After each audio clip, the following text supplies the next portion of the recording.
Welcome to Placecast, a local policy innovation partnership hub production based at the University of Birmingham.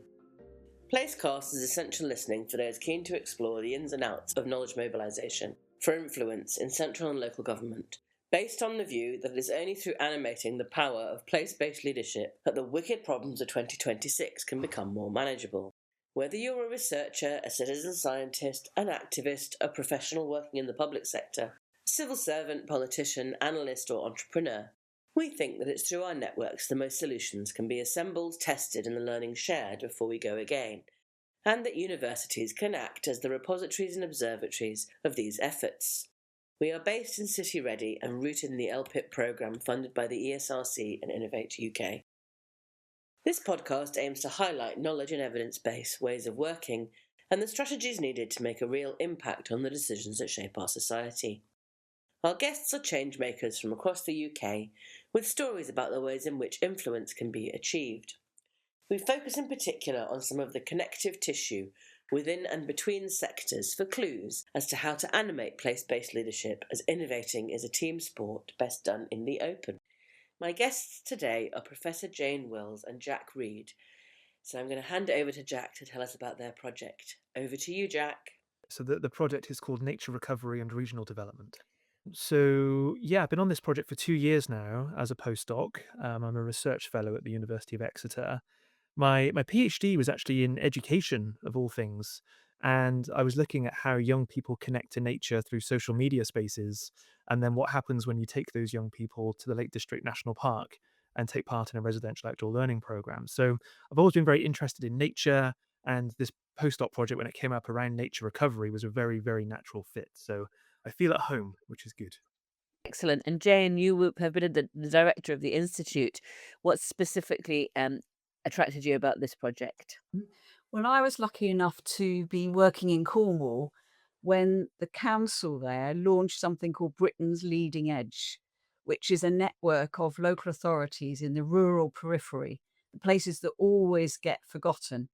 And what Cornwall Council did really it was a big innovation in a way, was to build a network of local councils around the network and find what was common and special about those areas. And it became really evident that nature recovery and the green environment was critical to those places. So that became a policy agenda. So I was in at that beginning and then was able to find ESRC funding to support their work. And we've worked with them in partnership ever since.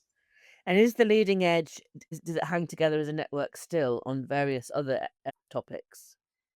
It does. There's a website, Britain's Leading Edge, and there's been a couple of manifesto launches around the things that unite those areas. Obviously, green economy, we've mentioned, the green transition, renewables, but also the aging population and how areas struggle with populations that are getting older. So there is quite a lot of common ground, and the idea was to lobby national government to put a spotlight on these areas, a bit like the kind of cities have attracted and city regions have attracted a lot more political attention and the rural's being neglected. So BLE's trying to kind of push the rural agenda in the national policy space. And there is a really good summary of this work on an Academy of Social Sciences blog, which I was reading. And it says that, ignored as they might be, it's 27.5% of the land mass. I mean, it's crazy, really, isn't it? How centralised our policy is. Absolutely. And it's also when you think about all of the services that these rural places offer cities, and I think that's something that's so often overlooked, whether it be water security or food security, energy as well is often situated in these rural places. And so really the Academy of Social Sciences paper was trying to make that case that actually the rural does provide all of these services that are so essential to economy and so essential to urban living, but in policy settings is often so overlooked, unfortunately. Well, I think to sort of taken for granted, and as you say, I'm sitting in Manchester today. We're really going to feel it if that reservoir 100 miles north suddenly ceases to be. It is the way that it's very interconnected. And I guess also quite a lot of the rural agenda, as far as I've seen it lately, one of the LPIP projects is based in rural Wales. But then they also have the boost of it being a real big agenda in Wales, I guess. The periphery within England have got a specific, I mean, I've said in other places that the subnational governance of England is rather more like a bin fire than anything else. But if the English agenda, insofar as it works in the subnational space, you have the kind of core cities. So I guess I can feel there would be a real disparity then in terms of rural areas. So that's Yeah, and I think also with what Britain's leading edge has kind of offered us is also a kind of in for policy that is English focused, especially around local nature recovery strategies. So all 48 upper tier local authorities in England have been preparing something called their local nature recovery strategy, or LNRS, as I'll refer to it from here on. And these are kind of spatial strategies that enable at this kind of hyper local level for people to understand and policymakers to understand what can be done to help nature at those micro levels. And it's quite an exciting time because all of these local nature recovery strategies are now coming online. Cornwall's published theirs, for example. There's one in the west of England. The Isle of Wight have published theirs too. And my suspicion is that by the new year, most will be out, which is really exciting. But this is a very much an English policy. So there are no LNRSs in Wales, Northern Ireland, Scotland. So that's also driven our focus on the kind of English context, I guess. excellent.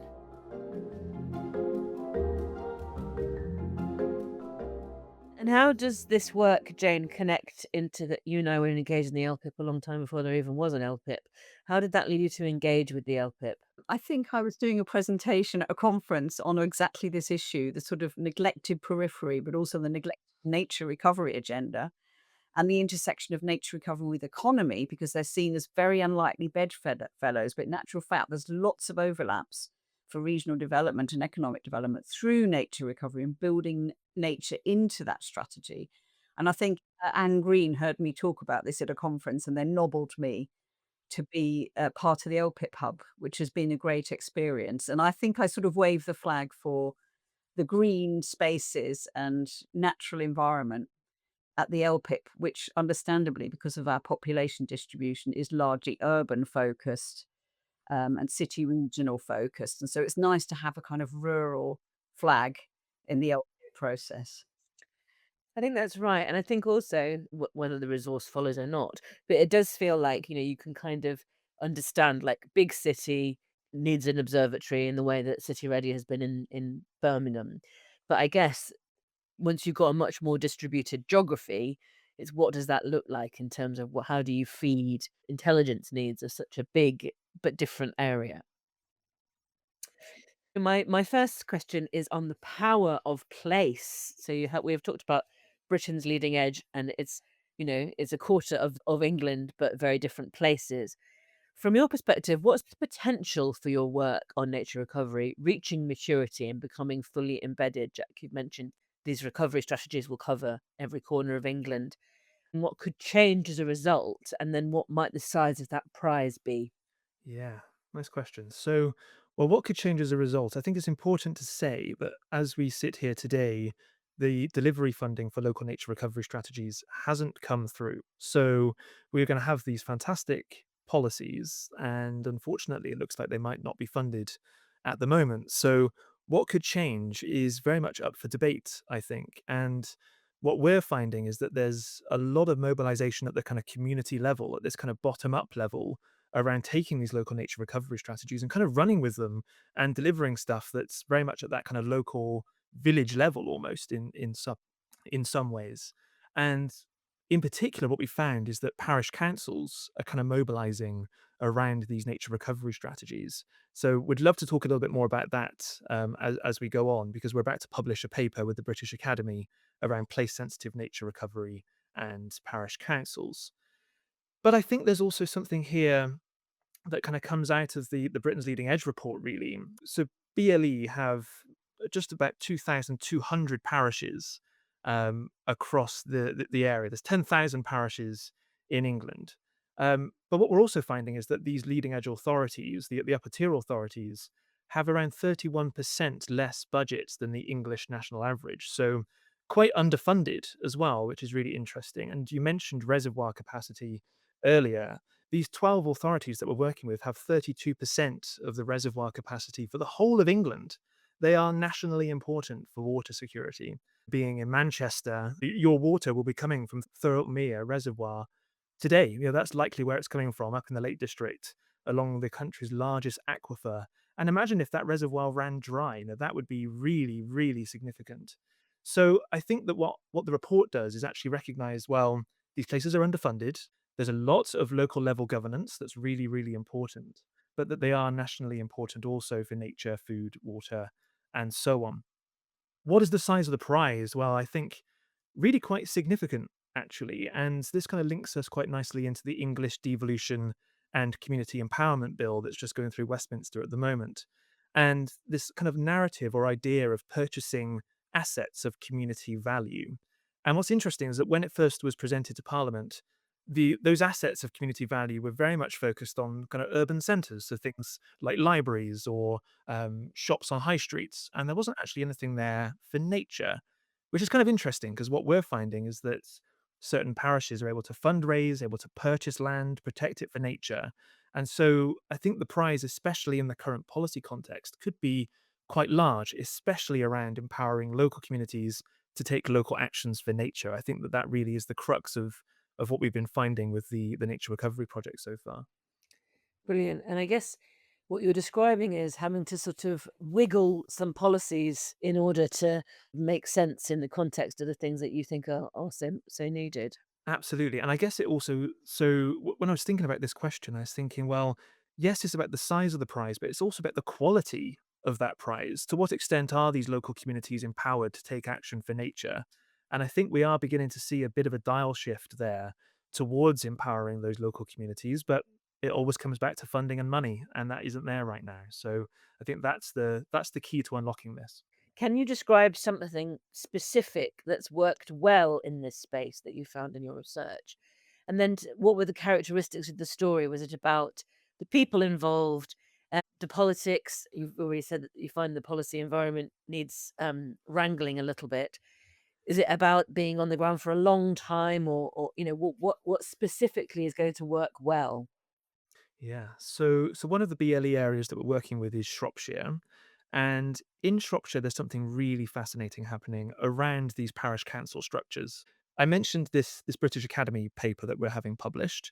It's going to be titled Pioneering Place Sensitive Nature Recovery at the Hyperlocal Scale, a multi-tier, multi-directional governance approach. So really encourage people to maybe pause at this point, go and have a quick glance at the abstract and then come back. So, what we've found is that there are 180 or so parish councils in Shropshire, and the majority of them are mobilising around these local nature recovery strategies and thinking about ways that they can, first of all, contribute to that strategy, but then, second of all, of course, protect nature that is local to them. And so they're kind of taking it one step further and are creating a kind of parish level, community led nature recovery strategy for each parish. And some of these parishes are really tiny, kind of a couple of hundred people, and they could have their own nature recovery strategy, which is really quite exciting. And this has been very, very collaborative from the outset. So we're working actually with a parish meeting, which is even smaller than a parish council, really, really tiny. And they've got a little parish hall. And what they did was put a map up in the parish hall and invited residents to come in and label where they think nature could be recovered. And of course, that also links to people's gardens. It links to road verges. It links to even just little junctions and little triangles of land in and amongst a road junction. And before they knew it, they had this kind of community-led approach towards recovering nature. And that also means that people feel like they have a stake in this. They feel like they can really take action. And that certainly is something that we're seeing come through quite strongly. In terms of the kind of resources that's been really important there, this comes back down to people. Fundamentally, it comes back to we're describing some of these people as kind of community entrepreneurs in some way. So there's one person in particular, Janet Cobb, who is the parish clerk of Edgeton Parish Meeting, and she has been instrumental in driving this and setting it up, and not just within her parish meeting, but taking this way further across Shropshire. And I even had somebody drop into my inbox last week from North Yorkshire saying that they were from a parish council, wanted to do something similar, and that Janet had put us in touch. And it's those kinds of entrepreneurs at the local level that really do drive some of these things. So my background is in planning, spatial planning, town and country planning. One of the problems that we always have with such approaches, community level, community appraisal, which are sort of well-established ways of planning places, is that some people just get really turned off by the kind of planning system, and it's all sort of a bit abstract. And it sounds like this is really concrete because of the nature aspect. It can really animate people. I think you're right. And I think there's also a bit of a rejection to these kind of top down approaches to understanding nature.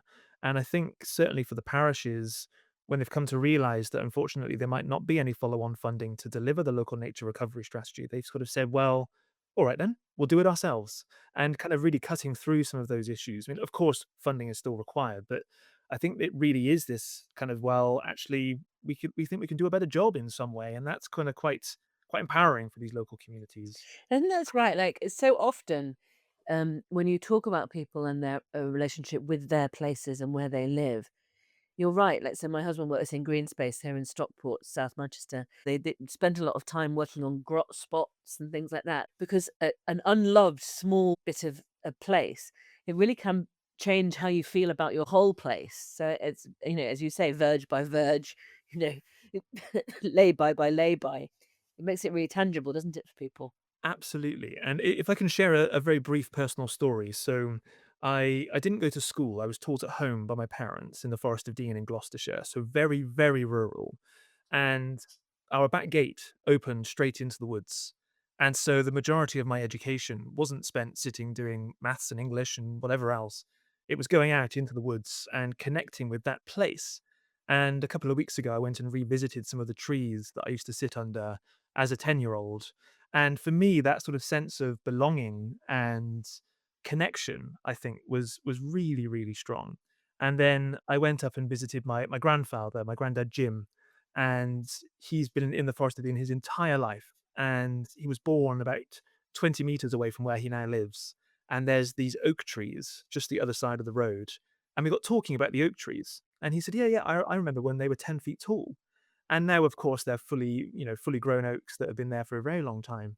And as he was describing this love and this connection to his place, I was thinking back to these parish councillors and these local residents in Shropshire and thinking, well, of course they understand this place. Of course they are connected.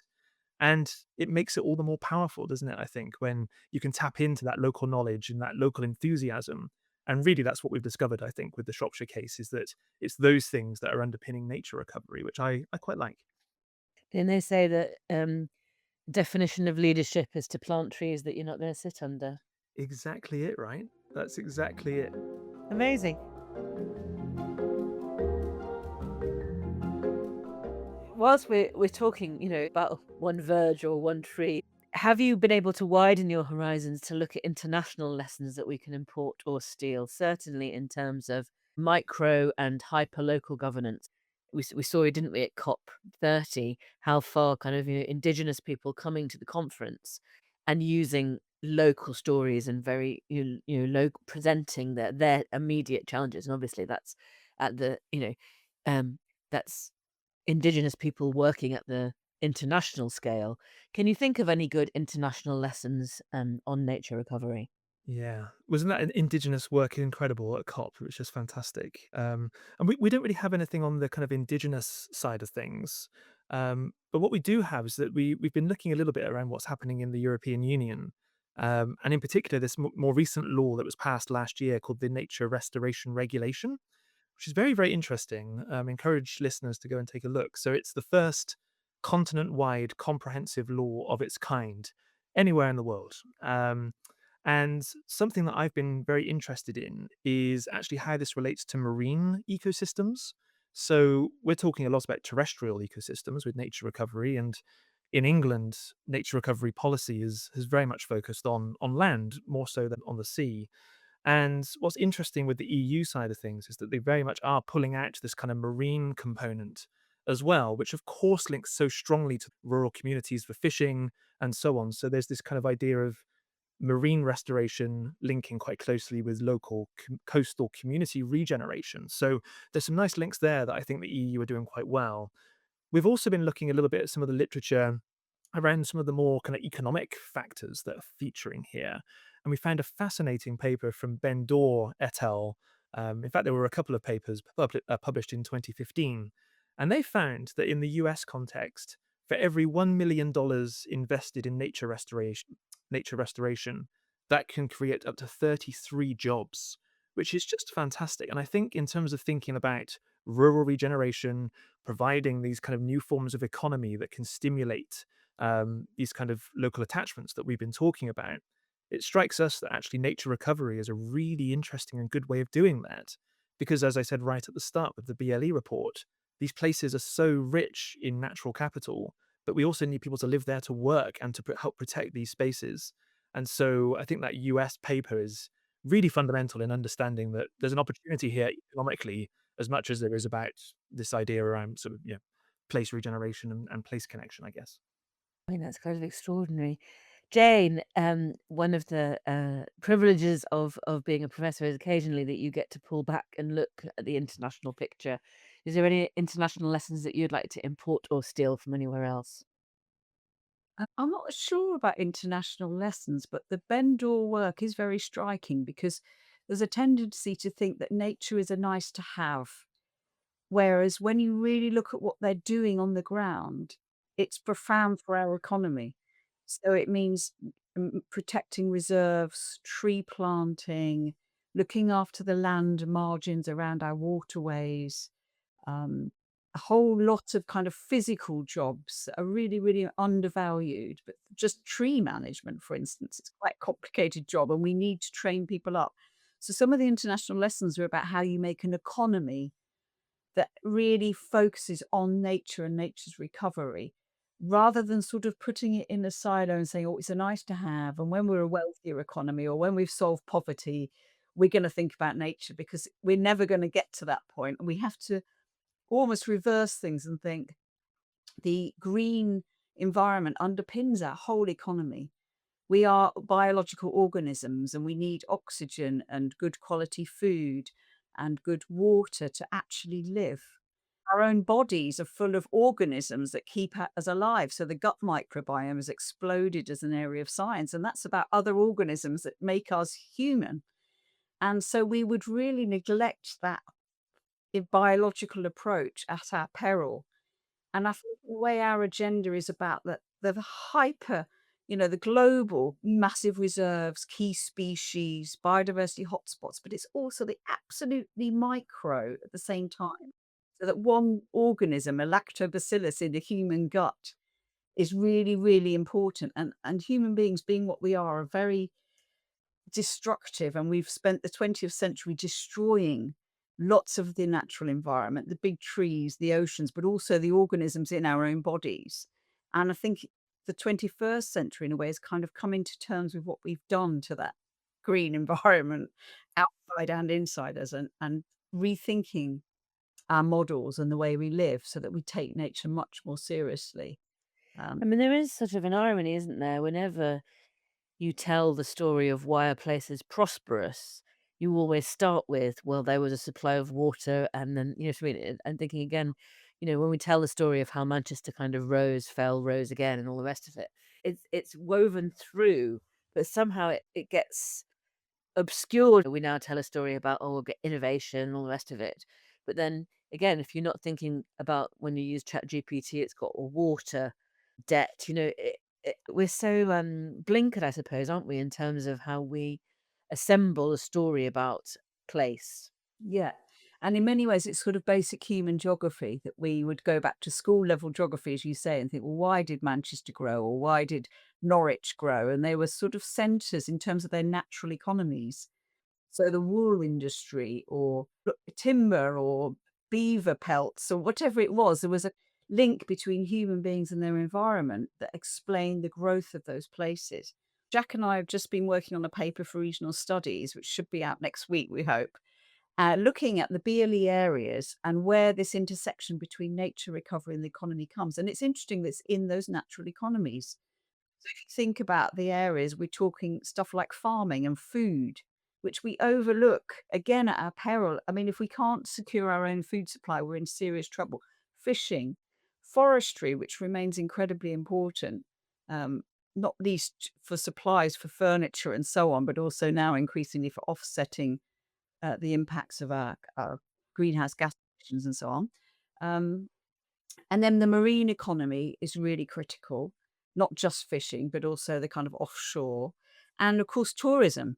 A lot of our tourism, which is really important to parts of the country, depends on the quality of the green environment. So in a way, we haven't got that far away from our natural environment, but we've just sort of neglected it, and we have prioritized it in our public debate. I I mean, think it's super. what could be more 2025 than that dreadful story coming out of the A34, the dump? It just feels so characteristic of how short-sighted we've become. And the fact that the people are going every day now and poking this terrible waste area and waiting for the rain to come and to leach into the Cherwell, into the it's just it seems like such a allegory for how far we've gone wrong in a way. Absolutely. There was a really interesting paper published by Miles Richardson from the University of Derby a couple of months ago, that looked at our nature connectedness since the 1800s and found that we're 200% or so less connected to nature now than we were back then. And that really is kind of it, isn't it? That if you don't connect to these places and spaces, well, how on earth are you ever going to kind of care for them? I think that that is really, really fundamental. And then it's And back also just to we need to find ways that are regenerative rather than just extractive. absolutely. And I think quite a lot about the kind of the storytelling component that you were just mentioning, Nick. And how do we tell stories? Well, stories are so rooted in intergenerational interaction. And that story about my granddad's oak trees, for example, is intergenerational. And I think that maybe that's also something that we're missing in some way is how do we help younger people understand the stories of those that have gone before? And I think nature is a really nice forum to do that because we all have stories of nature, especially older people. So the intergenerational component is so important, I think. But then and again, sorry, to sound just like such a downer, but also that part of the world, the main story has been about those dreadful chicken farms. It baffles me how we've managed to get into a position where the obvious asset of the River Wye was just being used as a dump again. Absolutely. And from my granddad's garden, you could throw a stone and it would almost land in the River Wye. Like that's how close it is to that part of the world. And I remember as a child in the early 2000s swimming in the River Wye and there were fish. And if you were to go down there now, you wouldn't want to swim in the River Wye, and there would be very limited fish. And I mean, it's almost getting on for being ecologically dead, isn't it? Unfortunately. And that is absolutely because of the chicken litter. But we're also working with Herefordshire and Shropshire as part of the Nature Recovery and Regional Development Project and looking at things like nutrient mitigation credits and those kinds of things. And that also helping to unlock certain elements of the economy through house building and those kinds of areas. So absolutely a terrible, terrible story, and we need to change it very quickly. But there are opportunities. Those opportunities exist. The economic model is there to do it. It's just doing it. And fingers crossed, if you were to interview us again in 10 years' time, maybe the story would be a bit different. I will be back in 10 years' time. So we've established, the critical importance of your work. What are you working on next? Yeah, it's exciting. So we have a lot of data. So we're a qualitative project. And we've been doing loads of interviews with Britain's leading edge officers, directors, etc. Also national stakeholders. And so we have nearly 1 million words of data, which is quite significant and has caused some headaches. But our fantastic postdoc colleague, Georgina Trelaw, has been working through that and we're nearly there. So the analysis is kind of coming to a conclusion, which is great. So we're now thinking about writing up findings, which is really exciting. So I'm currently writing a paper on epistemology or the nature of knowledge and the role of place-based knowledges within governance frameworks, which so often prioritize more kind of ecological or economic knowledge rationalities. So I'm just thinking a little bit about that. So more sort of philosophical, I suppose. Georgina's working on a paper at the moment around multi-tier and multi-directional governance for nature recovery. So that's also happening.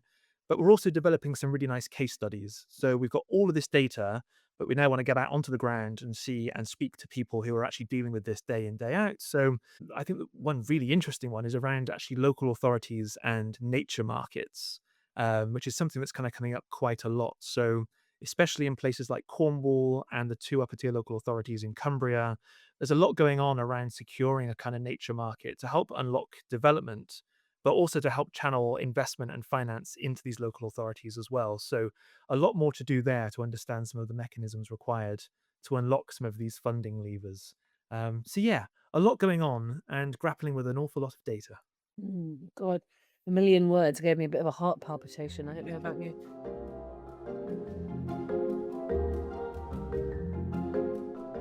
Jane, where do you think the agenda needs to turn next? Again, maybe sort of pulling out slightly. What do you think is are the most important things?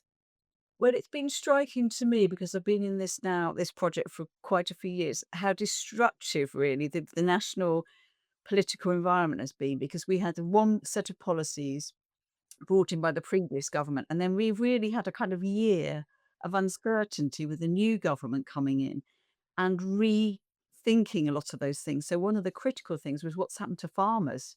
They were given certain guarantees around the environmental land management scheme, so that they were encouraged to farm with nature in mind. And then the new government can just rip that up. And that's been very sobering for me, because if you think about all our local authorities, they're having consultation with landowners around what can be done to reinvigorate nature in their patch. Farmers are absolutely critical to that. They own and manage most of our land, and they've had no certainty about their land management, livelihoods, security for the future.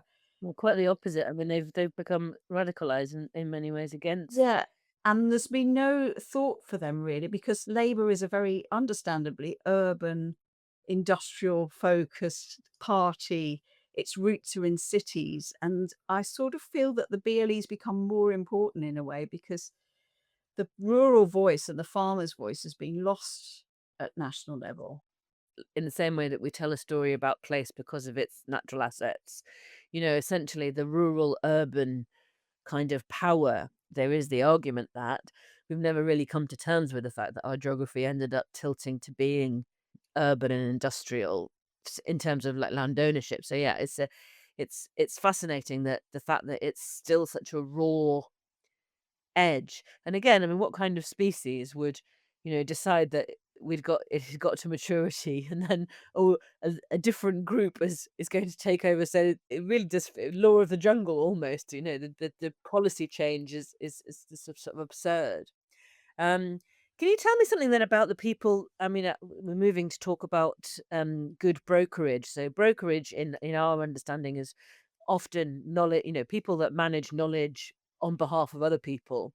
So I guess this sort of BLE organization, how has that come together? Was it voluntaristic? It certainly wasn't, top down, was it? And how have those brokers come together? Well, it was an initiative by Cornwall Council, as I say, to kind of raise the voice of these areas in national policy discussions. But it's been very much ad hoc, added on to the policy officers' workload. And interestingly, my point I just made about national politics changing, local politics, of course, changes too. And so the recent local government elections have kind of distorted some of that trajectory in a way, for understandable reasons. New parties come in, they want to change things. So there's a kind of striking gap, I suppose, between what Jack's talking about, where people plant a tree and they want their grandchildren to see it grow, to invest in nature, and our incredibly short political cycles of 5 years at the most, with this constant change, which makes it incredibly difficult to manage a natural environment, which needs decades of investment and thought and care. And the stewardship is an interesting question, because engaging local people is probably the best way to really steward our environment, because, say, farmers, fishers, local people do care. They're not going anywhere. They care about it. They want their children's children to care about it. So we've got this kind of interesting debate really about how you foster that long-term intergenerational stewardship alongside our political cycles that are so short-term and very disruptive. So I don't think I've got any answers to that, but it's raised it in a really significant way. And I suppose be the sort of, the LGA is sort of rural configurations and the places. I mean, part of it is there enough places for policy officers from similar authorities to have a little bit of slack to work together on kind of what the things that are coming up, I suppose. That would be one of the. Well, the ELE, it's a group in the LGA, so they are registered as a special interest group. So that's probably helped with that working. I mean, it's so important, the LGA. I mean, for all of the sort of fostering of different kind of, the special interest, so SIGOMA, the special interest groups, it really does foment sort of, because there are, any time that you ever get local government officers together, nobody ever is singing in isolation. There's always me too, yes, yes. That's same with us, same with our communities, same with our politicians, same. It's so key, isn't it? So I guess just a small thumbs up that with the LGA is an eternally good broker, which we kind of always ignore. Jack, you've mentioned already parish councillors doing God's work. Can you think of specific people who are really good brokers? Yeah. So I think actually at more of a kind of organizational level, we've been doing a bit of work with the Community Land Trust, who have been really, really good. And in particular, their CEO, Tom Chance, as a broker, I think is just fantastic. And really what we're seeing is this organization kind of brokering relationships between landowners and local communities. So what the CLT does is set up or help local communities purchase land for community use. And that can be through things like community housing, that can be around protecting nature. So there's a certain number now around nature recovery, really creating places for communities. And Tom is just fantastic at helping those processes unfold. And I think now there are over 550 or 600 CLTs across the country. So something that's really coming up a lot. And then also, I think there's lessons here around brokerage, but around local nature recovery strategies. And Cornwall have really stood out as being able to kind of broker these ideas between policy and landowners or local communities as well. So the person who's been leading a lot of that work is Pip Hoskins at Cornwall Council. And I spoke a little bit earlier about these kind of ideas of community entrepreneurs. Well, I'd say that Pip is probably a policy entrepreneur in some way, taking these policies from the top down and applying them into the kind of Cornish setting, but doing a really, really nice job of making that accessible and applicable at those hyper local levels, whether that be farmers, fishers, whoever it might be. There are too many people to name, really. Lots of people doing this, but Tom and Pip do stand out, I would say. I've just been writing a thing about 50 years of spatial policy, and you yet to convince me that the main set of behaviors that you need are improvisation to make any system work. You need to be able to take what is a political or a policy kind of framework, and then we call it entrepreneurship because that's the only way we can value someone that does, pulls it all together and makes the best, scope at scale, pulling around you the powers that you need and the resources that you need and the goodwill that you need in order to make things happen. So dotted with good brokers. Now, again, in our sort of thinking, good brokers need good place leaders to kind of dock into in order to make change happen. I mean, Jane, you've certainly expressed frustration with how fast the political cycle kind of strands good work. Can you think of place leaders who are either elected or emerge in other ways? I'd like to come back to Janet Cobb, actually. So we were doing some interviews back early last year, 2024, with some people from Shropshire Council. And we got into these ideas about parishes and whatnot. And they said, you must speak to Janet. So I thought, right, okay. So I sent an email to Janet and got an email back very, very quickly. And we sat down and had a chat about parishes, nature recovery, and Shropshire. And straight away, the energy was just wonderful. And you got this sense that this was a person who, by hook or by crook, was going to make this work. There was no choice around failure. This was going to happen. And there's been quite a few different conferences that have been put on in Shropshire that I've been invited to go up and talk to. And it's just been wonderful having around 100 parish councillors often in a room together for a day, all talking about nature recovery. And Janet is very much the catalyst for those things. Of course, there are other people around her as well who are doing a lot of work. but really it's Janet that stood out. And so the British Academy paper, for example, has worked with Janet a lot around the parishes. She managed to have a read through and offer advice to us, and just the time given has been wonderful. And I think maybe the most exciting thing is that, as I mentioned earlier, we're now seeing this energy from Janet spill out of Shropshire into other places. So North Yorkshire is a really obvious one. I know there's also things happening on the Isle of Wight with parishes, and it does feel like it's the place leaders who have the time and the energy and the capacity, I guess, to get involved and to recognize that failure is not an option. And I think when we come to nature recovery and this biodiversity crisis, of course failure is not an option. And yeah, it's Janet that puts a smile on my face with these things. So it's very, very exciting.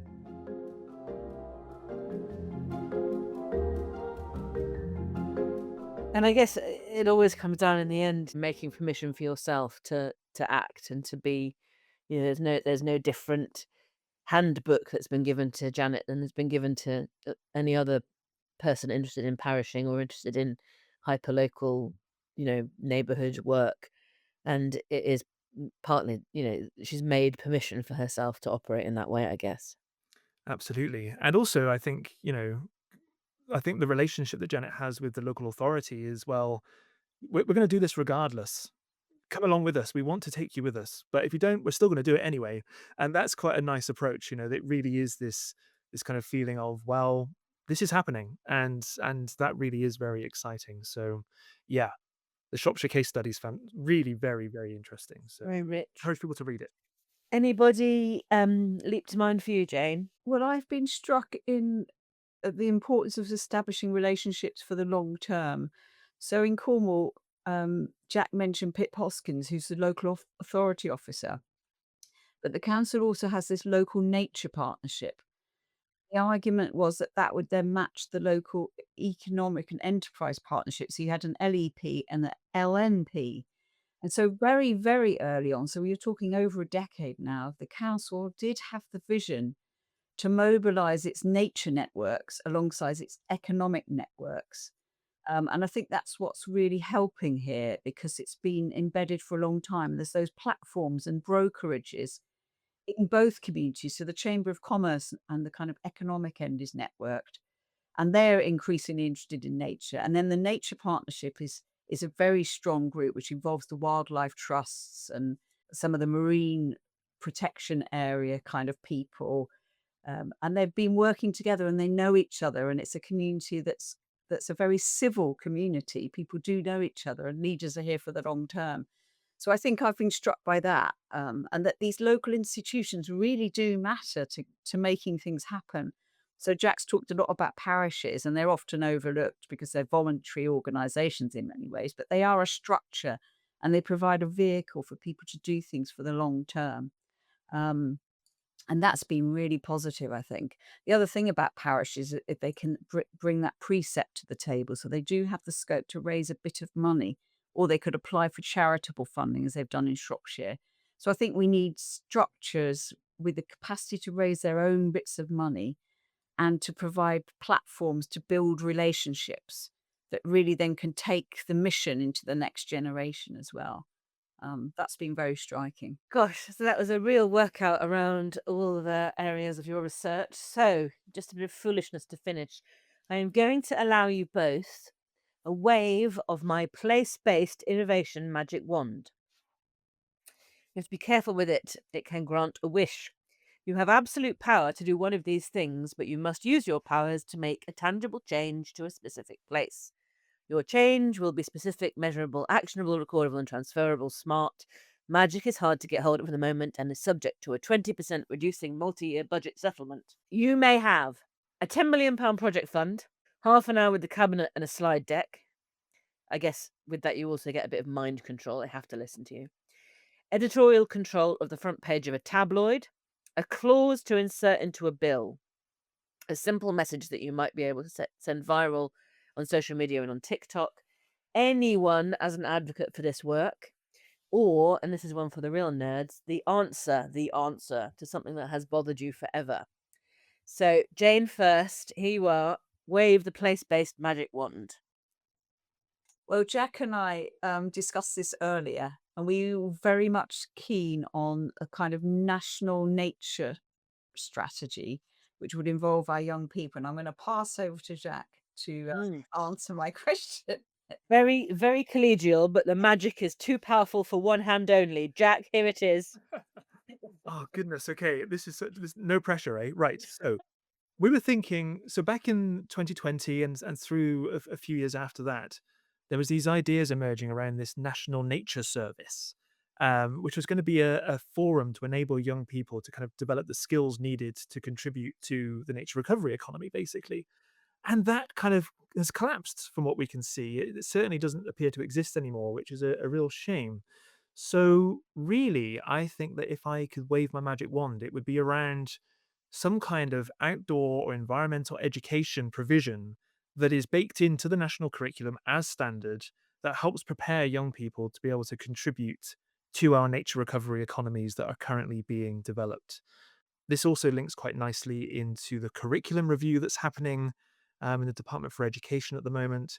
And also, and it's kind of flying under the radar, but there is also an outdoor education bill going through Westminster, which is just so exciting and unfortunately just doesn't get the traction and attention that it requires. And is that that's around forest schooling and all that kind of thing? Well, a little bit, but also around providing young people with opportunity to take part in residential outdoor learning, which links back very strongly to my PhD, actually. But making sure that every young person from age 12 to 16 has the opportunity to go and experience these places like the Lake District or Snowdonia or Erory National Park, as it's called these days. And so making sure that young people have opportunity to access nature, I think, is where we need to start. And we know that young people are so engaged in this and want to take part and want to contribute. Well, let's give them the skills to do so. So how about then? So we're going to have a clause into that bill, that outward bound bill, which somehow makes the clause becomes bigger than the bill and makes it both compulsory and funded forever. Well, wouldn't that just be fabulous? I would love it. It's a very good use of the place-based magic wand. Thank you so much for joining us. We set out to mine insights from experts, that's the pair of you, real-world case studies to the Shropshire case and Britain's leading edge, and think about some practical tips, career advice, not sure about that, and to spotlight solutions as well as wave the place-based innovation magic wand. And we have. Thank you. Amazing. Thank you.